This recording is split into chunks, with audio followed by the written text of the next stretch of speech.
In 2011, the waters of Maryland had lost 99.7% of their historical oyster population. Chesapeake Bay had become one of the most degraded ecosystems in the region. Then officials proposed something that sounded like madness: launch the largest oyster restoration effort in U.S. history.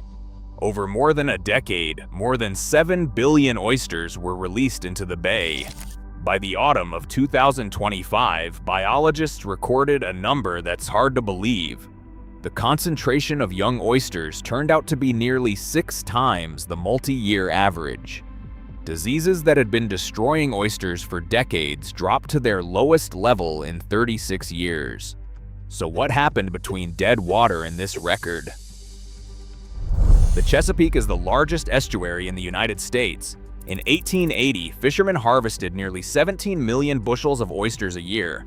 By 2003 to 2004, the annual catch had fallen to 50,000 bushels. The cause, 2 diseases, dermo and MSX, arrived in the bay in the mid-20th century and killed up to 90 to 95% of adult oysters in saltier waters. Dredges dragged along the bottom wore away the reefs themselves, depriving new generations of oysters of the hard surface they needed to attach to. Without oysters, a feedback loop began. Excess nitrogen and phosphorus from fields and wastewater fed algae. The algae died, sank to the bottom, and bacteria breaking them down consumed oxygen from the water. Every summer, a dead zone forms in the deepest parts of the bay, a volume of oxygen-depleted water where no fish can survive. On average, this zone covers 1.2 cubic miles. By 2011, the upper part of the bay retained just 0.3% of its historical oyster population. The response to this catastrophe took more than 30 years to develop and began not with a law, but with a specific place. In 2014, Maryland and Virginia, together with the federal government, agreed to restore oyster reefs in 10 tributaries of the bay by 2025. It is the largest oyster restoration project in the world. The effort started on the bank of the Choptank River in Cambridge, Maryland. Here stands the Horn Point Laboratory, the largest oyster hatchery on the east coast of the United States. Inside are 8 enormous tanks, each capable of holding up to 1 billion eggs, and 5 somewhat smaller ones. The hatchery is run by a woman colleague called the Oyster Whisperer, Stephanie Alexander. She arrived here as a student intern 23 years ago. Alexander can determine an oyster's sex simply by watching how it releases gametes into the water. A female releases eggs directly toward the observer. A male releases sperm off to the side. To trigger spawning, staff artificially raise the water temperature, tricking the oysters into sensing that spring has arrived. This process looks simple, but every step requires precision and decades of accumulated selective breeding.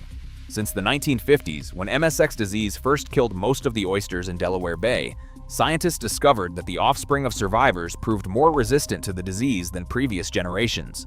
This observation launched the first selective breeding program for disease-resistant lines.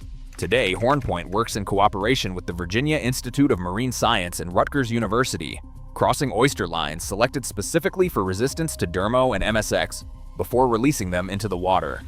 The larvae feed on cultivated algae under controlled conditions until ready to attach to a hard surface. They are moved into tanks filled with cleaned oyster shells collected by the Oyster Recovery Partnership from local watermen. The shells sit for a year on open piles before use, so that remaining tissue and other organisms decompose. Once the larvae attach to shell and become immobile spat, they are loaded onto boats and sent down the Choptank River to the bay or one of its tributaries. Over 20 years, the Horn Point hatchery has released more than 18 billion young oysters into the bay. Each year, the lab produces between 440 million and 1.8 billion mollusks. The facility is so productive that specialists from Australia, Hong Kong, and New York's Billion Oyster Project, a group trying to revive oysters in New York Harbor, have come to study its techniques. More than 90% of these tiny spat will not survive to adulthood, eaten by predators, killed by disease, or lost to poor water quality. Chris Judy, head of the Shellfish Division at Maryland's Department of Natural Resources, explains it this way: "The number sounds high, but you have to plant in large quantities because only some will survive." Among the tributaries chosen for restoration is Harris Creek, a tributary of the Choptank near Tilghman Island. In 2015, the first phase of restoration was completed here across more than 350 acres, with reefs seeded with more than 2 billion oysters bred at Horn Point and selected for disease resistance. Ward Slocum, executive director of the Oyster Recovery Partnership, conducts reef surveys personally. He was born on the Eastern Shore and lives in Stevensville. In 2018, he took a group of Chesapeake Bay program colleagues out on a classic workboat to the restoration site, where they took samples from 3 sections of Harris Creek. Results did not appear here right away. The first years after planting looked discouraging because the oysters were there, but the surrounding ecosystem remained under stress and survival fluctuated. It seemed the intervention had come too late. Then the data began accumulating. At Harris Creek, the restored reefs filter the entire volume of the tributary's water every 10 days. Over a decade, they are capable of removing more than 1 million pounds of nitrogen from the water, the equivalent of roughly 20,000 bags of garden fertilizer. Young crabs on these reefs have 3 to 4 times higher odds of survival than on sandy bottom, but not every tributary yielded as easily as Harris Creek.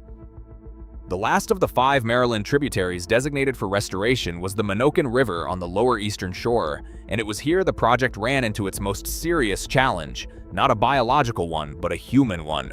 On November 9, 2021, a Somerset County Circuit Court judge issued a temporary restraining order halting any Department of Natural Resources work on the Menoken River. The lawsuit was filed by Somerset County commissioners at the request of local watermen. Eugene Evans, a boat builder from Crisfield, was part of the delegation that persuaded the commissioners to stop the state. "We want our Menoken River back," he said. "They took it from us 11 years ago, and it's creating hardship for the people of Somerset County." The conflict had a specific technical cause. The department planned to build reefs from granite stone instead of old oyster shell. There simply wasn't enough shell available. Watermen objected. The stone interfered with crabbing, snagging the baited lines still permitted even inside the sanctuaries. An appeals court lifted the restraining order a few months later, but the judge did not finally remove the ban until February 2023. The department responded to the watermen's complaints by agreeing to use the smallest stone possible. A $32 million contract allowed the restoration to continue. The final batch of spat on the Menoken was planted by Brian Height, spraying shell carrying young oysters from a powerful water cannon aboard the workboat Papa Francis. Roughly 14 million spat in a single day in July 2025. It marked the completion of the last 441-acre section of restored oyster habitat. In August 2025, Governor Wes Moore announced the completion of all 5 Maryland sanctuaries: Harris Creek, Tread Avon, Little Choptank, St. Mary's, and finally, the Menoken.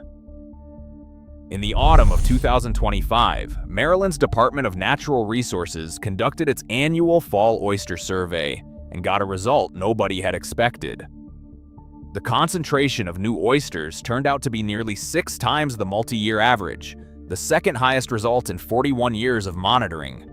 A reading of 250 spat per bushel at key sites was the highest since 1997, more than triple the already record-setting reproduction of 2023. At individual sites, the numbers were even higher: 3,600 spat per bushel at 2 bars in Broad Creek, and more than 2,100 spat per bushel in the St. Mary's River Sanctuary. Oyster mortality in 2025 turned out to be the 3rd lowest since 1985. Dermo disease was at one of its lowest levels in 36 years, and total oyster biomass in the bay reached its highest level in 33 years of monitoring, more than 5 times higher than the lowest point in 2002, when disease decimated the population. This is not a one-time spike. A separate study by the department and the University of Maryland Center for Environmental Science had already shown earlier that the oyster population in Maryland waters tripled over 20 years, from 2005 to 2023, reaching more than 7.6 billion adult individuals.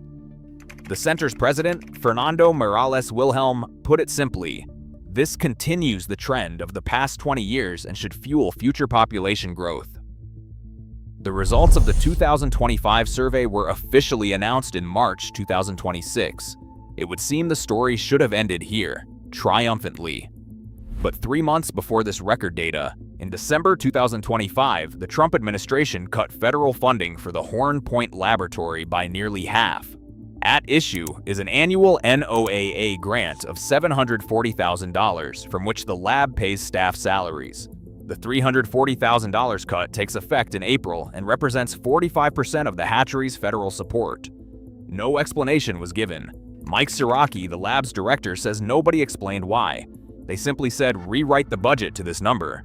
The hatchery operates with a skeleton staff of 8 permanent employees. If the lab cannot find additional funding, Alexander expects she will have to cut staff in half. This is the same facility that has released more than 18 billion mollusks into the bay. The same facility whose techniques have drawn specialists from 3 continents to study them. The cut arrived right after the 5 tributary restoration project was officially completed and right after the record result of the fall survey. Stephanie Alexander put the question plainly. These last 20 years of progress, what did we do this for? Just to throw it away? But the lab's funding is only one crack in what looks, at first glance, like a victorious story. Another appeared right on the water. While the science was recording a record, the fishery itself was living through one of the hardest seasons its participants can remember. The 2025 to 2026 harvest season, according to the watermen themselves, was hit by a triple wave of problems: an oversupply of oysters on the national market, icy weather, and a string of reputational blows. In December 2025, the Centers for Disease Control and Prevention linked a nationwide salmonella outbreak to raw oyster consumption. In January 2026, a powerful storm and prolonged freeze locked much of the bay in ice. Waterman Jeff Harrison of Tilghman Island said his boat sat trapped in ice for about 2 weeks. Another waterman, Tyrone Meredith, described the situation bluntly. You cannot earn money, you cannot pay bills, you cannot get oysters to market. During this same period, a major sewer line burst on the Potomac. Millions of gallons of wastewater entered the water, and although testing showed safe bacteria levels in the commercial harvest area, the reputational hit to oyster perception lasted longer than the spill itself. Between October and January, Maryland watermen harvested 188,673 bushels, 44% below the average of the previous 5 years. Dock value fell 66%. Congressman Andy Harris, Maryland's lone Republican in Congress, described the situation this way. No single factor on its own was catastrophic, but together they nearly destroyed the industry's fortunes in the state. Maryland extended the commercial harvest season by 2 weeks to April 14th and introduced preferential loans for watermen, a minimum of $4,000 and a maximum of $10,000 per person. As of Governor Moore's February request, a federal disaster declaration remained unresolved. Robert T. Brown, president of the Maryland Watermen's Association, said the first signs of trouble appeared even before Thanksgiving, traditionally the period of peak demand, when this time demand fell instead of rising. There is another quieter contradiction science has yet to resolve. Bay watermen still regard these projects with skepticism. Computer models show that free-floating larvae from restored reefs should spread beyond the sanctuaries and colonize other reefs in the bay, but there is no concrete evidence of this. Scientists still cannot trace the origin of an individual spat back to a specific reef. Restoring sanctuaries certainly delivers ecosystem benefits, cleaner water, and more habitat for fish and crabs. Whether this genuinely restores fisheries beyond the sanctuaries is a question science does not yet have an answer to. There's a deeper problem that no number from the fall survey resolves. Biologically, the project works. 20 years of data confirm that. Administratively, it remains fragile. A restored reef cannot protect itself from the market, the weather, or a political decision. It filters water regardless of whether there is demand for oysters this week. It builds habitat for crabs and fish regardless of whether the bay froze over in January.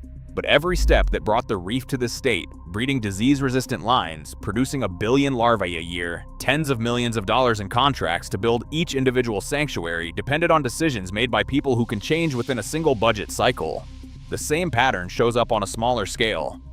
Somerset County watermen halted construction on the Minokan not because they doubted the science, but because they saw no benefit in it for themselves. The stone interfered with their baited lines. The conflict was resolved not by new research, but by a compromise over stone size. The program survived because someone agreed to give ground, not because the data proved more persuasive. And that is exactly why the Horn Point funding cut matters more than it might seem at first glance. It means the single source of genetically resilient larvae for the entire bay restoration system depends on an annual federal budget decision made without any public explanation.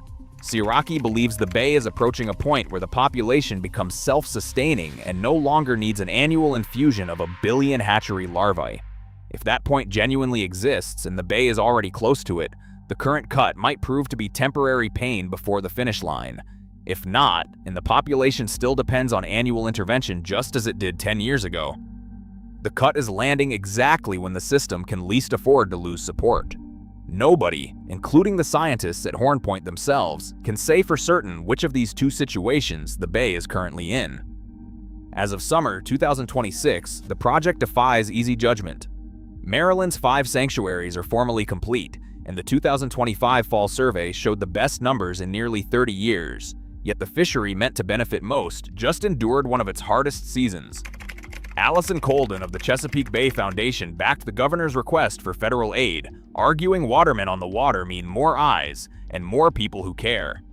Regional leaders now aim for 2,000 more acres of reef by 2040, but without Horn Point's full support, hit by NOAA funding cuts this April, that goal may be unreachable.